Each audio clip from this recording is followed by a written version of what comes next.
Welcome to another episode of Scam Squad. I'm Patty Teal, and I'm back again with Deputy District Attorney Vicki Johnson and our partners in stopping scams from Montecito Bank and Trust.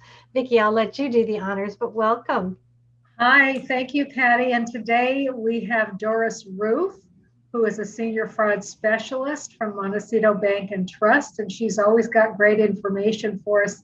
So welcome, Doris. Nice to have you with us again. Thank you so much for inviting me. And I understand today you're going to talk about P2p fraud as it's seen through the eyes of the bank. And I understand that's person-to-person payment devices or applications. Is that correct, Doris? That's correct. It's a way of moving money from yourself to another person very quickly and instantly. So. Okay. And can you give us an example of that? Is there a particular application that people are using a lot these days? There are numerous types of applications, and probably one of the big ones that a lot of people are familiar with would be Venmo, because that's a pretty popular one. And once again, that is money that moves from an account to an account, or from a phone number to a phone number. And then you can, from a person's, I take that back, from a person's email to email. And that's how Venmo moves their money. Now, a lot of banks are using Zelle. And from what I understand, Zelle is kind of like a short term for gazelle, because gazelle is one of the fast, they're pretty fast animals. And that's where Zelle came from, is how quickly the money can be moved from person to person. And what happens at a bank is you go ahead and you have your online banking where you do, all your checking of your transactions and balances and payments, etc. Well, you can also go ahead and sign up for Zelle, and you go ahead and put in what are called tokens, and tokens are phone numbers or email addresses, or you can do the account to account. But the account to account do take a little bit longer because they go via ACH. So a lot of people. What's ACH? The automatic clearinghouse. So that actually goes through a system that goes between banks. And it's a payment that is paperless, but it takes longer because it does go through the Federal Reserve, et cetera. So it just goes from bank to bank, and, or you're making a payment using a bank. So it's just takes a little bit longer. That used to be the old, I almost considered it almost old fashioned now, because so many people use the P2P, the person to person. So explain to me how that works. Let's say somebody says, would you pay me by P2P and use Zelle? What would I do? Would I have to have an account with a bank like Montecito Bank and Trust? You can go ahead and actually download the app also, but once you can only have Zelle, what is considered a profile, in one location. So you can't open up a profile at Montecito Bank and Trust and then say, oh, well, I also want to have a Zelle over here at Bank of America, let's say. You can't do that. You would either have to disconnect or discontinue with Montecito Bank and Trust and set yourself up at Bank of America, because you can only have what is considered one Zelle profile. And that is out in the banking world. So you go ahead. Yeah, let's say I want to make a payment to you or to Patty. Let's say I owe Patty money and I want to send $100 to Patty, and Patty says, could you please use Zelle? How would that work? Well, I would go ahead and, currently, I've already set myself up through my online banking, and I've set myself up with my profile, giving my information, setting, and the bank validates all of the information. And then I could go ahead and start setting up where I want that money to go to. So I can either send it to you, Vicki, or to Patty by your phone number. Or you can go ahead and give me your email address, and then it goes via that way into that person's online, or their account, their Zelle account, and So- it moves instantly. So, But it must go through the bank. I mean, the bank must have your account number, and so you're instructing the bank to send X number of dollars to whomever. Yes, and it goes through what is considered that bank's processor. So we have a processor in the background that will move the money for us. And what Zelle does, they use like a pseudo debit card number, and they go ahead and even though it's not a debit card, they're using that to verify how the transactions are being moved, so that it's easier to be located. So it is going through our processor, and that processor knows where to send that money instantly via the information, and it's checked. So okay, and you indicated that before the show started, you indicated that the bank was seeing some fraud associated with these P2p mechanisms, or whatever your systems, I should say. Right. And what is happening is we've noticed that our customers are either getting a phone call, or they're logging in what they think. I'll give you an example of one of our current ones that we just received, and that was through eBay. And they thought they wanted to go ahead and talk to eBay about a product that they had purchased. So they went out. Who is they? I'm sorry, our customer. Our customer went out to wanted to dispute something with the product that they had received. So they went out into the internet world and searched for the eBay phone number. And this is where it gets tricky. They were not on the legitimate eBay site. And they happened to get onto a site with a phone number that was not legitimate, and that's who they called. And of course, they held on to the customer, our customer, and started asking the questions. And, well, let's go ahead, let's try to get your money back. But you know what? We'd like to do this via Zelle. So let's have you sign in to your online banking. And then also they asked in this particular instance, they asked to remote in to their computer, and they helped them set up the Zelle, and pretty much instantly sent out close to $5,000 within seconds. And it went pretty quickly. And then the customer did start realizing they were not talking to who they thought they were talking to. And they did go ahead, shut down their computer and unplug it, but it already was too late. Oh my goodness, it's that fast. Wow. It's very fast. And of course, they contacted us, and we told them, we would try to research. And one of the items, fortunately, we were able to recover $750, which is nothing compared to what was sent out, but we were able to recover. But that was only because there was a slight fluke in the information that was input. So, and that's how it's so interesting that you're bringing that up, because just last week we were talking about the fact that if you Google a phone number, if you try and find the phone number for a company through Google, often the fraudsters will have paid money to have their phone numbers come up first. Yep. And so if somebody is looking for the eBay phone number, the fraud hotline or whatever, or just an eBay phone number, they'll Google eBay, and what will pop up first in line? It will be an illegitimate number, a fraudster's phone number. So that's how this person initially got sucked in. They called the wrong phone number. So frustrating.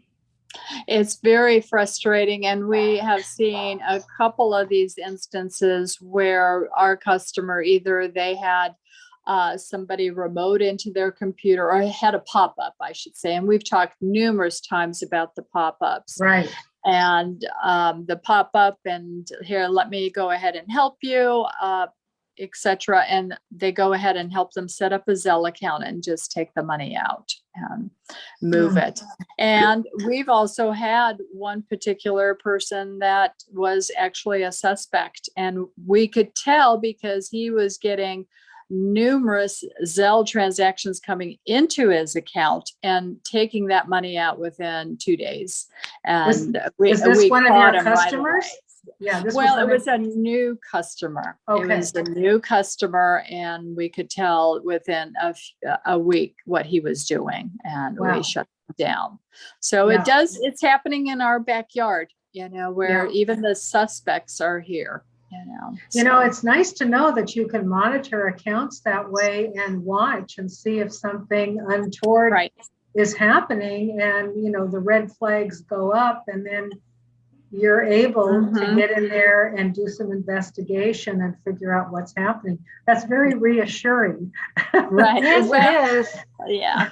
Well, and we monitor from our end, but also we have monitoring from our processor side. So you have two areas that are watching transactions, like how many is that normal? Is it going to the same email, that type of thing, or same phone number? So, there's actually two areas that watch the transactions to look for fraud.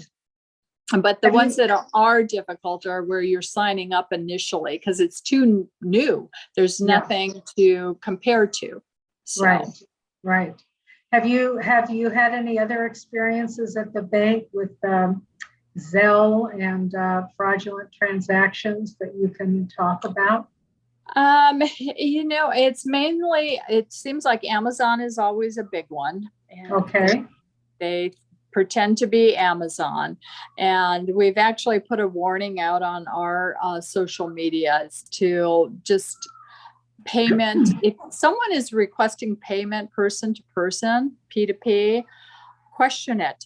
That is not normal. That is, you're doing a P2P to people that you know. And that's what it's really set up for, people or you are making a payment to the gardener or, healthcare, whatever. But it's something that you are doing, not someone asking you to do it. And so that's what we've put down, payment via person to person, question that. It's never done. Never ask. If someone asks you to download an app, do not do it. We put that out on our social media. And once again, and this one's a little tricky, request to access your computer or your phone. I would say 90% of the time, that is not a request that somebody legitimately will do. I mean, yes, there are times when you call Apple and they may ask you to do that, but call Apple from like your, I don't know. I'm trying to think of where you can look for like an Apple phone number instead of going out on the internet, like you said, Vicki. Right. So you want to find that Apple phone number and make sure who you're talking to. But, so those are good warnings for us. I mean, those are good things to look for. If a company, a supposed company like Amazon or eBay is asking you to pay P2P or through Zelle, one of the P2P apps, then be suspicious. It's really supposed to be, when it says person to person, it's supposed to be person to person, not person to big company. Right. And not somebody asking you to do it. It's usually you want to send that money. You're setting it up, not someone asking you. I mean, if somebody is asking you and you've initiated it, it's like a mutual conversation, but not all of a sudden someone's claiming that they're going to help you and, they want you to download something or set up, because we have noticed it's a lot of times people that do not have Zelle, which currently, since we're fairly new to Zelle since last October, I can see that happening because people still haven't set it up yet.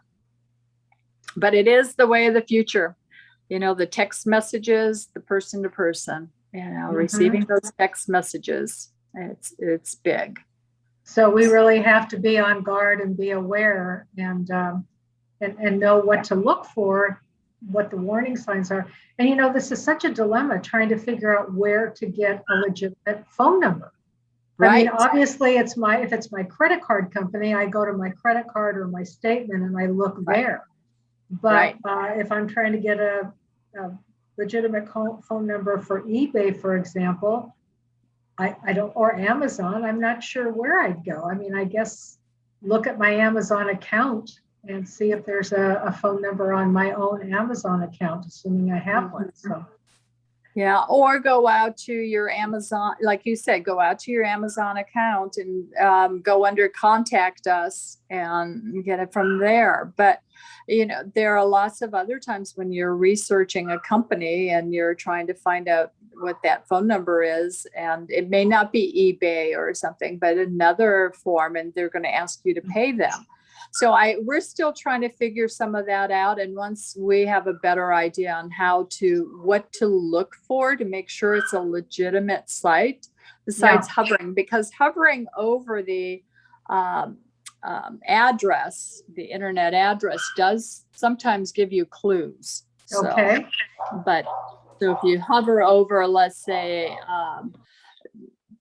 Amazon, when you've typed in Amazon and it pops up and you click on that link, hover over that link up in the email address and see what it comes up with, because a lot of times you can tell from that. Okay. It won't come up Amazon. It'll come up something else. It could come up with Amazon, but it'll also have something else in it. Mm-hmm. So they'll have something in addition to just Amazon, because they want you to still think you're dealing with Amazon, but it may have Amazon 2 or something else, or the N may be an M, so just look at it really closely. So for that. Well, thanks for sharing that important information. Okay. Was that all for today? I think that's plenty. Yeah. I think that's pretty good for today. That's very good information. Thank you so much. Great information. Thank you so much, Doris. You're welcome. Okay. And Patty, do we have any time for some good news? Yes, I always have time for good news. This is really good news.